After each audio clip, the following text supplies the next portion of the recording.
The Audeze Maxwell is the successor to Audeze's Penrose, and it comes with many much needed improvements. Just like the Penrose, this has planar magnetic drivers inside. This is the Penrose I have right here. Both of these devices I find sound better than pretty much every other headset that I've used thus far, and even like regular headphones like Sony MDR7506 or something like a Sony XM4. One of the reasons, I guess the main reason, is the planar magnetic drivers that they use, but they are very expensive. This I got for $300 and the Maxwell got for $330, but this is the Xbox version of the Maxwell. So if you get the PlayStation version, that one on their site, Audeze's website, should be $300. That's how much it was when it launched. Now, I've consistently said that I find the Penrose audio to be the best as far as the headphone audio quality of the other headsets that I've tested, but this device is not perfect. And I have a lot to say about my experience using it after an entire year with it. And since I bought both of these devices out of pocket, no sponsorship from Audeze or any other company, you're gonna get a no-shill review here, no pulled punches either. Also, if the only thing that you're looking for is a frequency response graph,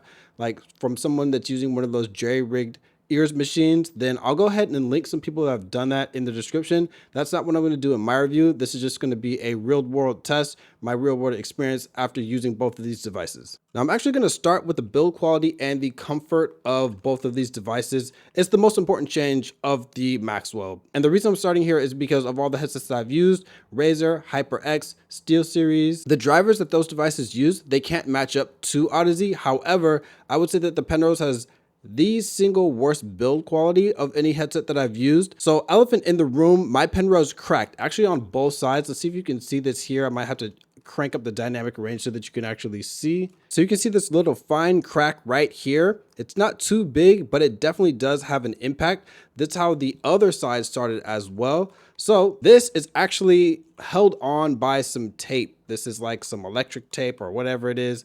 So if I take this off, you can actually see that the top part of the headband completely broke off from the bottom. There's only the wire that's keeping it together. Just like the other side, it just started as this hairline crack, but over time I brought it to tournaments. I've used it working out. I've used it pretty much for like everything for an entire year.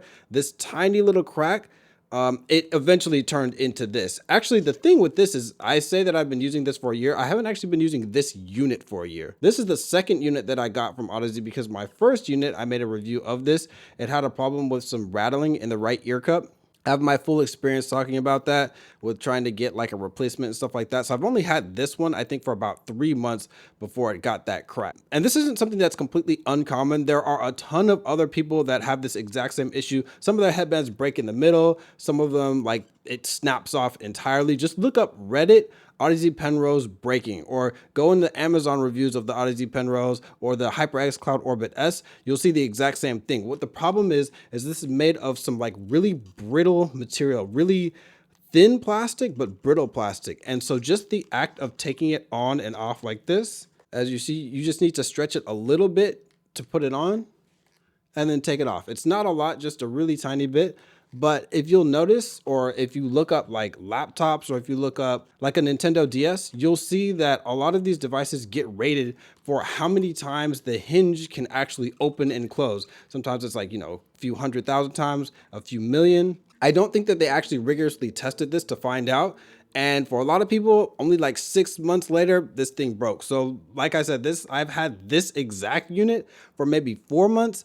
The last one I got replaced, that one didn't have the issue, but yeah, these just don't last that long. So Audeze has to be given a lot of credit here with the Maxwell. This is not made of brittle plastic. This has a spring steel headband on the top, and the yokes are made of aluminum. So it's way more durable, even if you're stretching it, because you're gonna have to normally do that in order to take these on and off. And I'll talk about this in a little bit, but another thing is when you put these on and off, the pressure's not going straight towards your head because it has this ski goggle headband type of thing. Actually, I wouldn't call it that because that's more what the SteelSeries is, but it's a separate headband that you have here that's softer instead of just the metal one that's at the top. Now, so far this hasn't broken and hasn't shown any signs of it. I've used this like while doing manual labor for a few weekends. I've used this around the house. I've used it while working out. So quite a bit of experience with this, not as much as the Penrose, of course. So if anything does happen to this build quality wise, then I will make another update video on that. But overall, the build feels really good and it's a huge improvement over the Penrose. And I have it at the top, kind of like with the HyperX devices, how they have really good sturdy aluminum frames. This is right up there with those. So holding these side by side, you can see exactly how much bigger the Maxwell is than the Penrose. So the larger unit overall and the metal definitely increases the weight. In fact, this has gone from 320 grams of the Penrose, which was already quite heavy, heavier than almost any of the other devices that I had. But this boosts up all the way to 490 grams on the Maxwell. To compensate for this, Audeze is using one of the SteelSeries type of headbands. So this is just detached from the one that's at the top. And there are some notches that are inside, and this is how you adjust them. So it's pretty simple. You would, let me just demonstrate, pull this out. And then it detaches from here completely. And then you would just, if you want it to be tighter, then you put it at the one that's at the top. The further down that you go, the looser it gets. Now this helps to distribute the weight very well, even though it's 490 grams, definitely the heaviest headset that I've ever used. It doesn't feel that heavy because the weight is distributed with the yokes over here. So we got some clamping force on the ears, and this is really soft padding. I'll talk about that.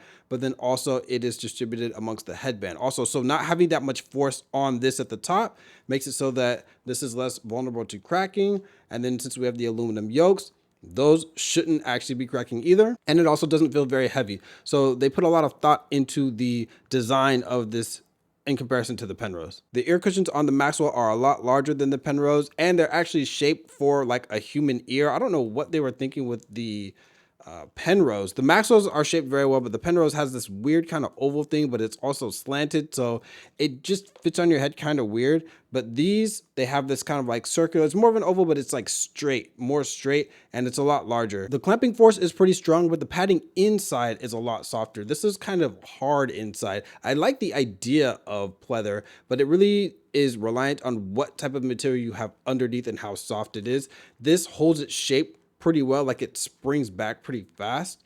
Whereas on the Maxwell, when you squeeze it in, even though it does come back kind of springy, it will also just kind of like mold to your ears or your head shape very well. And I like that a lot. Now, I do have some other devices that are a little bit more snug. Like, for example, this is the Turtle Beach Stealth 700 Gen 2 Max, and I'm going to be reviewing this shortly. I've been testing this quite a bit. I have a few more devices that I haven't actually been able to review yet. One of them back there, if you can see, is the Skull Candy Crusher Evo. That's also a really good, really comfortable device. So it's not quite on the level of those, but Audeze did do a very good job. So I'd give this like a B+ in comfort. There are some things that I noticed while using it for an extended period of time. It does get kind of hot. I don't know why this gets hotter than other pleather, but for some reason it does. But the main issue that I actually have with it is that the way that you adjust these with the notches. So the one at the top, for me, it is too tight, and the one in the middle is too loose. There's nothing that you can really do in the middle. You can have them a little bit off balance. You can have one at the top, one in the middle, but then you'll have your headset kind of like leaning on one side a little bit. And I'm not sure if that's something that Audeze knows about, or if they're gonna make replacement ones of these or whatever. I'm not sure how they're gonna do it, but I do think that it would have been nice if there was a better way to adjust these than just pulling it out and then putting on the notch. Because if you liked something that was in the middle, then you can't really do anything about that. You just have to get one of these 3 presets. In contrast, the way that the Penrose adjusts is you bring this in and up, just like it's pretty traditional, just like the old school kind of stuff, how a lot of headsets are. These both have swivel in and out. I think the Penrose does a way, actually, it's not even I think. The Penrose just straight up does a better job at this. Obviously, with mine broken and taped together, I can't utilize the swivel, but I'll go ahead and put in some B-roll where you can put this around your neck very, very comfortably and kind of wear it for several hours around your neck. Like I've been at a major and that's what I did. With the Maxwell, it does kind of clamp into your neck. As you can see, the yokes are kind of like, you know, stopping some circulation right here. So that's not something that I really want. You can have it if these went a little bit longer, if you could stretch them down, they would do that. But the ability to actually bring the headsets down and up, they got rid of that in favor of this separate headband that they have. Here is a compatibility comparison chart with the Audeze Maxwell so that you can see all the devices that it can connect to and how. Personally, I have tested this on the PS4, I tested this on the Xbox Series S, and I tested it on my PC. The headphone audio and the mic worked on all the devices that I tested. Oh, I've also used this on my phone using Bluetooth. And if you scroll up, then you'll be able to see comparisons to the other devices. This is just on Audeze's website. So like I said, I did pick the Xbox version, which has worked with those other devices. You can get the PlayStation version. If you have a PlayStation, I would get this just to be safe because I know how PlayStation changes their functionality. Like there were some other headsets back when the PS4 was out that had game chat mix built into the device, but they got rid of the functionality for that for a lot of devices. So there's going to be some stuff that may work with the Maxwell, with the Xbox version on PlayStation now, but it could get patched out later. So the Maxwell can connect in 4 different ways. The first is with this dongle. This dongle is actually USB-C, and in the box, it comes with this extender. So the USB-C would go in here, and then you can plug this USB-A into your whatever device you have. But this is just USB-C by itself. Now on it, it has on the side a switch. This is the reset button over here. This is a switch so you can go Xbox, PC. On a PS4 or on your PC, of course, then you'd use PC. On Xbox, you have to put it to the Xbox mode. Otherwise, it just won't connect. I know it took a while for Audeze to get this certified for Xbox because Xbox is very specific with the types of headsets that will actually allow to be used on their device. It's just the security mechanism that they have. The Xbox version does come with Dolby Atmos. I'm not going to talk at length about that, but as soon as you plug this in, then it'll give you a little prompt. I'll just show this on the screen that it will say, yeah, you have Dolby Atmos, and then you can get that on PC as well. I already had it on PC, so I don't really know. It didn't like activate anything for me instantly, but I already had Dolby Atmos on PC. So that's the first way it connects with the USB dongle. Also, it has wireless using Bluetooth 5.3. I don't really remember what type of Bluetooth my phone has, but I use this. The range is way better on this device compared to the Penrose. It also connects using the 3.5mm cable. Aux, I haven't used this that much, just a little bit. I no longer have an amp that I can use with this, so I didn't really feel much need to use it by itself, but that's the third way you can connect. And lastly, the Maxwell comes with a USB-C to USB-C cable, and you can actually play audio through that this time, which is pretty cool. This is pretty long. I don't know the exact length. I'll go ahead and put it after I measure it with my tape measure, but it does have decent length. It's like the same length as like maybe like a Logitech C920 webcam, that kind of wire. And this is something that the Penrose could not do. It couldn't actually play audio through USB-C. So as for simultaneous audio, the Maxwell can do USB wired plus Bluetooth, and it can do aux plus Bluetooth. That's 3.5mm cable plus Bluetooth. So basically you can get Bluetooth and a wired source at the same time. However, a big drawback to the Maxwell is unlike the Penrose, you can't do Bluetooth plus wireless with the dongle at the same time, which was a big selling point of the Penrose. So let's move over to this thing. The Penrose can connect in 3 different ways, and there's actually 4 settings for it. The first thing that you can do is the 2.4 gigahertz wireless. That'll be done with this dongle. This one doesn't have a switch because this is the PS4 version. Actually, I don't have the Penrose X, so I don't even know how that works, but that's the dongle. You can also do Bluetooth. I've done that with my phone. Then you can do Bluetooth plus 2.4. So you can have it plugged into like your console or plugged into your PC and have Bluetooth audio. You can have those both playing at the same time. And you can even change the volume to make one of them louder or one of them quieter. It's really jank how that works. I'll talk about that in a second, but that's another option. And then again, you can use the 3.5mm cable when you're using the Penrose. Now, when you're using the Penrose, if you plug the aux cable in, it will automatically change to aux and you can't get audio from any other sources. And if you change it to another source, even if aux audio is playing, it's not going to play through there. So like I mentioned, the Bluetooth plus wireless option on the Penrose is pretty jank. It works, meaning that you can listen to music on your phone and then be playing a game and then even have like the voice chat going while you have your music going, and you can get notifications from your phone and all that stuff without either of them interrupting each other. But there are some issues on the phone. The volume mixer, that's what you have to use. You have to use the mixer that's either in the phone app or on the desktop app, which both of them are really inconsistent and unresponsive. And sometimes they'll work, but then they'll be delayed by like 4 or 5 seconds. So you move one to like 60% of game, 40% chat, and then like nothing will happen. And then you'll start playing and then all of a sudden it will change, or sometimes nothing will happen at all. So I'm not sure how they program those apps, but they're not very consistent. Also, when you're using the device like this and like you have your phone and you lower the volume with a little volume rocker, what that's going to do is it'll lower the volume of the entire headset. So you can't like just individually go, okay, let me raise the phone volume by raising the volume of my phone itself. It will lower or raise your PC volume as well of your headset. So it's problematic to the point where I use it a little bit, but not enough to really care, because it's just kind of a hassle how they have the implementation of the simultaneous audio. Now back to the Maxwell, the simultaneous audio from Bluetooth and wireless together, it's gone. I read a Reddit post from MadlessMV, who is an Audeze employee, and they've also posted on like Headphone and stuff. They were mentioning how the chipset that they use simply doesn't allow for the simultaneous audio, the wireless and the Bluetooth at the same time. But they still decided to go with this chipset because it has many other benefits that offset the drawbacks by a lot, is what they're saying. So for example, battery life and the reliability of the connectivity. And I can confirm the battery is way better. The battery life of this, it's stated to last up to 80 hours. I don't know about 80, but I've definitely been gone for like 2 or 3 days and left this on because I didn't know that the auto shut off is like for your phone. I don't know how it's supposed to be programmed, but it would not turn off at all as far as the auto shut off when I had it connected to my computer. So over 48 hours and I came back and this thing was still on. It still had like 10% power and I hadn't even charged it fully.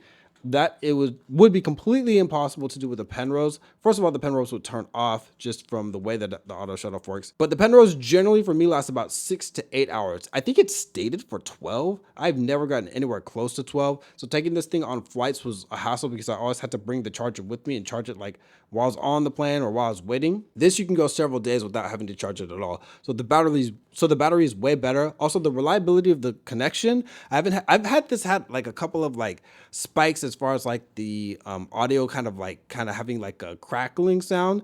That's happened a few times. But as far as the consistency of the audio, I've been all the way upstairs. I've been outside. I've been like, 40 feet away, 50 feet, 100 feet away. I've been not quite 100 feet, but I've been very far away with this device, as opposed to the Penrose where you can't really even like step into the kitchen with this thing because it'll just cut out. So overall, I'm okay with them using this chipset if it's going to get rid of the fact that they can use the Bluetooth and the USB audio at the same time. The problem that I have is the way that they've implemented the wireless swapping. So at least to my knowledge, when you turn this device on, it has Bluetooth active and wireless active, which is with the dongle, but you can't select between them. It automatically will switch between them as it wants, but they're always going to be active and it's always going to be trying to connect to one of them. So if you have the dongle plugged in and then you're listening to this on Bluetooth, and let's say you do go into the kitchen or you go upstairs, you go somewhere that's like at the edge of the range of this device, it's going to disconnect from the dongle because it's out of range. It'll have this little beep like doo-doo or whatever the beep is. And as you keep walking in and out of range, it'll keep trying to make that sound, that doo-doo, doo-doo, and it'll interrupt your music. There are some other headsets like SteelSeries that have the same problem, but this was a solved issue on the Penrose because what you could do is you could just move it. Okay, I'm going to go to Bluetooth only, so it's not going to be trying to connect to the dongle. So in order to get rid of this, you'd actually have to unplug it from your PC, the dongle, and then remember to plug it back in so that you don't have that problem. Additionally, since you can't toggle between the two, let's say you're in a match, like maybe you're playing Call of Duty. I've actually had this experience happen to me. Let's say you're playing the game and then you get a notification on your phone. On the Penrose, if you had the simultaneous audio, you'd be playing, you hear your audio, you hear the footsteps, you hear the gunshots and all that stuff, and then you hear like a ding or whatever your sound is, and you'd hear that on the Penrose. But your game and your chat and everything would still be going. With this, on the Maxwell, all of your audio from your PC will just cut out. You won't hear anything at all. It'll stop. You hear your little notification, and then for like 3 or 4 seconds, you won't hear anything at all. And then your PC audio will start again. So if your teammates were talking to you, or if there was like some sound cues that were important in the game, you just wouldn't hear anything. It's obvious why that's extremely problematic, allowing this to just kind of switch on its own. But what I have been able to experiment with is it seems like it can detect whenever there is media being played. It's not just like a volume, like, oh, if it goes over a certain amount of volume, it'll do it. Any kind of media. So on Android, if you're scrolling through Twitter and like there's an autoplay video, even if that's muted, even if you have that setting to everything that starts playing audio is muted, it knows or it thinks that media is playing. You just won't have any sound from your PC, while the video is playing. Like if you're like scrolling through your phone, let's say like if you're on a voice call or something like that, or whatever the case is, or even if you're in between matches and you're scrolling your phone on Twitter and your teammates are talking to you or whatever, the audio will completely turn off from your PC, but you won't get any audio from your phone. So you just have nothing. You don't even know what's going on. I think this was a pretty bad implementation. I don't like the swapping from one to the other. If they were going to compensate for the fact that they couldn't do simultaneous audio with Bluetooth and wireless, I think it would have been way better. And I think they can honestly still do a firmware update where they let you switch between Bluetooth or wireless, because once you turn this on, if you've paired this to your phone at all, it's going to try to pair to your phone. It's not like you want to actively put it on your phone. You'd have to disconnect it from your phone every single time you want to play on the computer. And it's just a nightmare, I think, when it's trying to connect to both and one of the audio cuts off the other. I think that's a really bad design, and there wasn't a whole lot of like foresight put into it, but I do think that they can change that in a patch. All right, something ridiculous that I just learned as I'm editing this video is this button. So I have some music playing like from my phone. Now let me move this so that you can see. I have this set.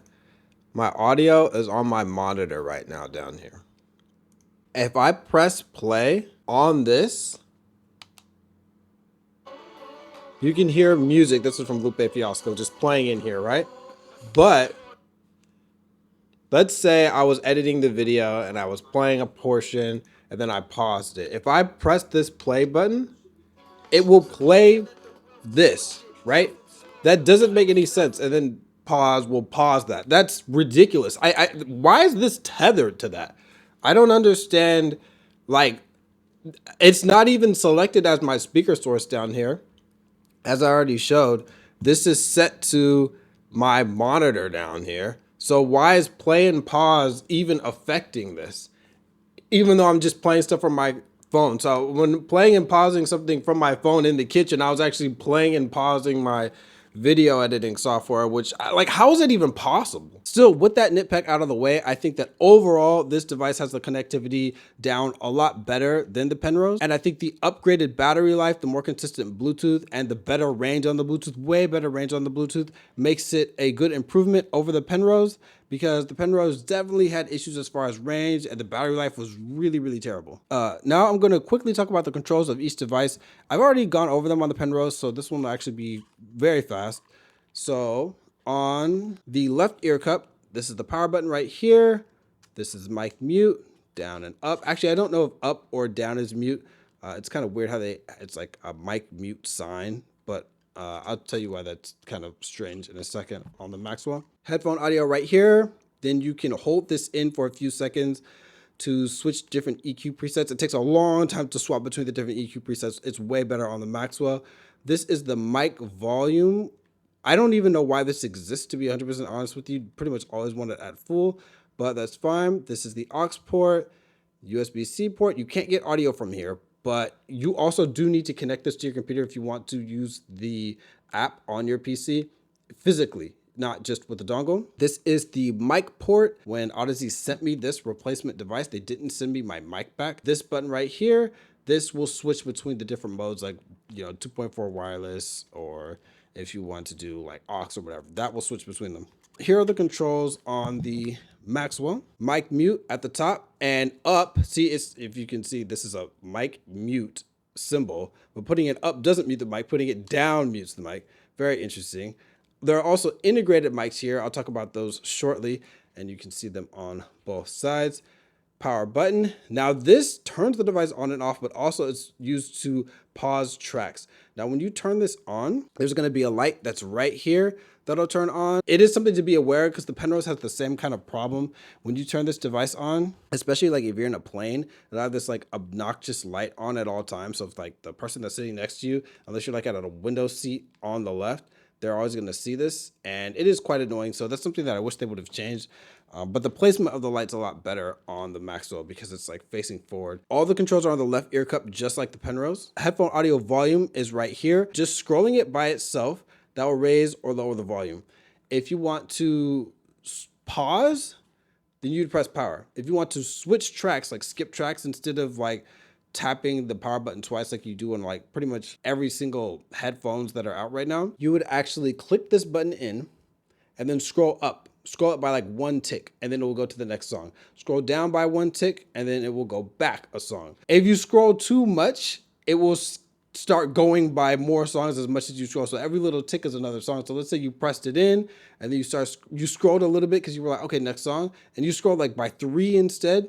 It will go up 3 songs. You wouldn't really know what's going on. It took me a while, and because it doesn't go like do do do like for each song, it will just you just have to know, oh, you accidentally went that far. Same with going down. One of the reasons I don't like this implementation of this kind of reinventing the wheel is because let's say you skip to the next song and then you're like, oh, I love this song, and you want to increase the volume again. Well, since you're already using this volume wheel, instead of increasing the volume, you're just going to be skipping to many, many more songs. So you don't even really know when you can stop and then raise the volume. So I don't like that implementation because I think that this was a solved problem literally like a decade ago just by pressing the power button multiple times in order to skip tracks or pause tracks. Also, if you double press the button and then scroll, you can select through the different EQs, the 5 that Audeze has with the device itself, and then the 5 that you can adjust yourself. This is the 3.5 port. This is the USB-C port. You can actually get audio from here. This is the mic port where you can put the mic in.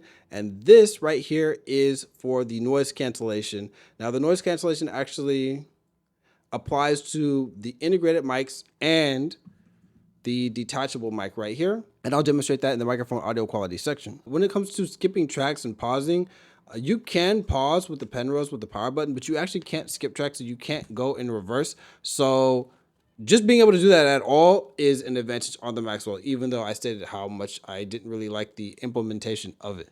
Now for the best part of this review, headphone audio quality. Both of these are closed back devices and they use planar magnetic drivers. You can actually see the outline of them through the little mesh inside. The Penrose has 100 millimeter planar magnetic drivers and the Maxwell has 90 millimeter planar magnetic drivers. But according to Audeze, the active area of both of the drivers is the same. Still, I do find the Penrose to get louder than the Maxwell. So the short summary here is the Maxwell sounds cleaner than the Penrose and the soundstage does sound a little bit wider. The bass is also tighter and it has more impact, but the device as a whole isn't quite as loud. So let's break all that down. When I say cleaner, one of the advantages of the Maxwell's chipset is the lower noise floor, meaning that there's a lower volume of that constant static and hiss that you hear, especially in a lot of wireless devices. On the Penrose, there was this occasional hissing that sounded kind of like water or air was rushing through like a crack or something like that, just like shh. If you've used this device, then you know exactly what I'm talking about. Some people said that it might be the battery discharging. Now, Audeze said that they isolated the electronics better in the Maxwell, even though all of the controls are still on the left ear cup. They were able to isolate the electronics better to decrease that noise floor, and that hissing sound hasn't happened at all yet, thank goodness. Now, soundstage is really just how far away or how close audio sounds when it's coming through your headphones or any speaker. These are both closed back devices, so you kind of know what to expect here. In contrast, this is an open back device. This is the Dropus EPOS PC38X. I have reviewed this.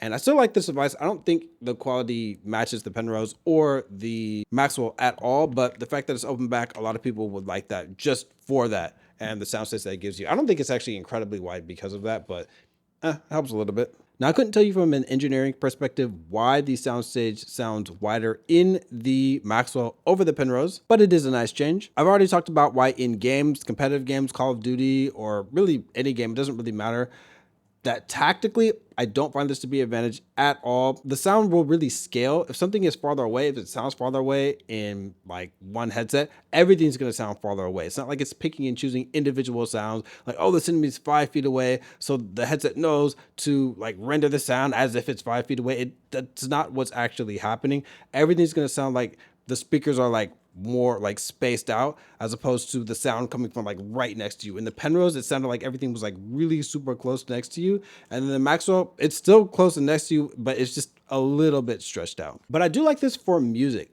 With the Penrose, the bass felt really trapped in. So not only was everything coming from like right next to you, but also the bass would kind of like reverberate inside, especially at higher volumes. And with the EQ that I use where I would have to dip the highs really low because the highs are like shrill in this thing, I liked the effect, but the bass would kind of like it would hit and just kind of like and just kind of like stay inside and not vent out at all, which that's super fun for me, but not everybody likes that coloration of bass that you get in closed back devices. In fact, closed back devices generally, that's what a lot of audiophiles are going to tell you, like, oh, the coloration of the bass is changed because of the ear cushions or because of the ear cups that are trapping that in, and it gets to vent out with open back devices.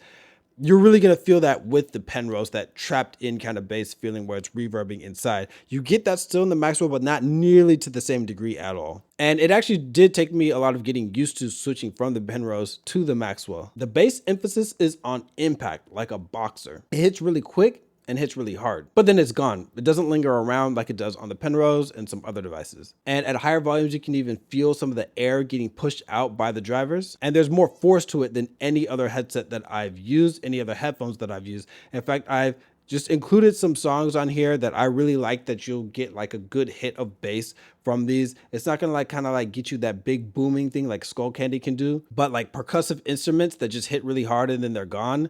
Like if you were at an actual performance, they sound really good. So I've just put a list of songs that I've listened to that I would give a try if you use the Maxwell. Now with the right EQ, vocals are full while still having that spacious element to them. Guitars, they're not too thin, and there's just enough sub bass vibration to keep a bass head like me from complaining. Now, while the Penrose can give you some really fun vibration with enough EQ work, this is made for competitive FPS players who just want information about the environment, where the enemies are. Oh, there's a sound, there's an explosion, boom, that's cool. I don't really want to feel it. I just want to know that it exists. And they know their audiophile fan base. They know that it's going to get measured by different people and they want to test a certain way. Completely understandable. They went for a certain sound, got it. And in both of these devices, I find them really good for mixing, or let's say if you were listening to a YouTube video, you can really hear the background, the room ambience, and just the coloration of the sound from the room, from reverb, from someone's voice coming off the wall. Even if they're using a dynamic mic like this, like I have the MV7, if people are using the Shure SM7B, you'd also be able to hear wow, I thought the SM7B had good background noise rejection. It does, but you're still going to be able to hear a little bit of that leaking in on these devices. Are just so good for that, so that you can know you really get the really clean raw audio from both of these, but even better in the Maxwell. So speaking about games, the sound separation of the Penrose is already excellent. When there's a very busy music track or a game with a whole lot of different sounds of different volumes and frequencies all at the same time, you can still make out the individual ones quite well. A lot of headsets get too muddied up by explosions, or the high-sync gets so harsh and distorted that it's hard to make out the rest of what's happening. Both of these are excellent at preventing that, which makes them really good for FPS games. Now, something I didn't like about the Penrose was how shrill the frequencies over 1 kilohertz would get by default. My ears are more sensitive around the human vocals range up to about 16 kilohertz. So all of that was super grating to me on the Penrose. Gunshots in Warzone, when I played that, even Modern Warfare 2, which I've been on recently, are straight up painful in the Penrose. The Maxwell isn't as extreme up there, and it sounds a lot more balanced. While I still think it's too airy for my music taste, it works flawlessly with Modern Warfare 2 sound design, especially because the footsteps have noticeably more bass than previous titles. Unless you're really into gimmicks, I wouldn't even bother with Dolby Atmos. I know a lot of people like that. I've said this in other reviews. I will even link the Corsair HS80 review where I talk about this specifically. It just changes the EQ a little bit, adds some echo. When I was playing Dead Space with Dolby Atmos on Xbox, it actually caused me to die because I thought there was enemies all around me. There was really just one in this corridor. Since the area already had a little bit of echo to it just because the way the ship is, I couldn't pinpoint where the enemy was. But once I turned it off, the audio cues were perfect, as they should be, because that's the original audio design for the game. I think virtual surround sound is just so stupid, but if you're into it, then by all means get it. Overall, these headsets sound fantastic. For some quick comparisons, this right here is the Turtle Beach Stealth 700 Gen 2 Max, and both of these sound way better. The bass is a lot stronger, it's fuller, and the highs don't sound as I wouldn't say shrill, but they don't sound as tinny and empty as they do on this. There's just not enough detail. There's not the same level of detail in either the highs or the lows when you're on the Maxwell, and the vocal separation isn't the same level. This is a decent device, but it can't come close to the Planar Magnetic drivers. I already sold my SteelSeries Arctic Silver Pro. Both of these dominate that thing in terms of the bass. I think the out-the-box EQ, like I said, not really feeling either of these out-the-box EQ, but with some tweaking, crushes that thing in anything from the lower mids all the way down to the sub bass, both of these. And as much as I like that warm sound of the Dropbox EPOS PC38X Astro A40, these just are so much cleaner, have more detail in that sub bass area. And the highs are a lot clearer. They're a lot more open, and not just open as far as like, you know, a little bit airier, but like you can actually hear more details of actual stuff going on, like footsteps, than you can in those devices. So both of these do sound excellent, but I will give the advantage to the Audeze Maxwell, and it is the best sounding headset that I've tried thus far. It takes over the Audeze Penrose. Now let's talk about microphone audio quality. I will include samples of the Audeze Penrose, but like I said, since they didn't send me the original mic back, I don't have that one to do side-by-side comparisons, but I have some older footage of mic audio on the Penrose. Background noise rejection test, doing some keyboard typing with the Audeze Penrose. This is at its maximum volume. This is a keyboard typing and background noise rejection test. This device, the Audeze Penrose, cost $300 when I bought it, and the microphone doesn't sound any better than a $30 headset. In fact, right now I'm speaking into the Razer Blackshark V2X, which I bought for about $50, and I've seen it on sale for $40. Now, as for this microphone, I'll also likely make a separate video just talking about the mic itself and showing a lot more samples, because there are a lot of variables that you can change. For example, you can do 3.5 millimeter wired, you can do USB-C wired, you can use wireless with the dongle, Bluetooth, noise suppression off, low or high. Right now I'm speaking to the mic with the noise suppression off, and it is wireless through the dongle. And you also have the boom mic or the beamforming mics, and I'll show an example of that also. So the microphone sounds like a headset mic. It's really just middle of the pack, but this isn't in the same league as like the Dropbox EPOS PC38X or the Corsair HS80, which so far it's the best microphone that I've used on a headset. Now let me demonstrate the noise suppression that they have on this microphone, and they're really touting it as being super amazing. I have a fan that is to my lower right. There's a TV on that's outside,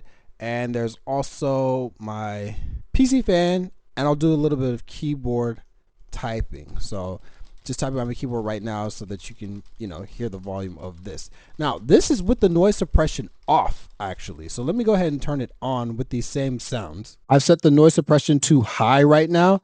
And the reason I don't even think that you need this at all is this mic isn't like a Blue Yeti. It's not as sensitive as a mic, so that it's going to be picking up all the reflections of the audio like off of your walls, and you're really going to hear the room tone, or if like there's like cars driving by outside your window, or just like a lot of wind, you're not going to even hear that anyway, even with the noise suppression completely off.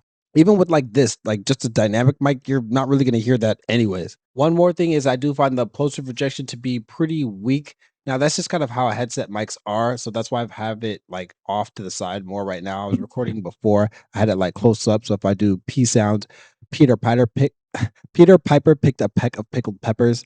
Move it away. Peter Piper picked a peck of pickled peppers. Definitely quieter, but you're not going to hear as many plosives. Now, the integrated beamforming microphones are really bad. They're basically in the same league as the Razer Barracuda Pro, which I've reviewed and showed mic examples of that. I've only got my PC fan. I'll do a little bit of keyboard typing right now.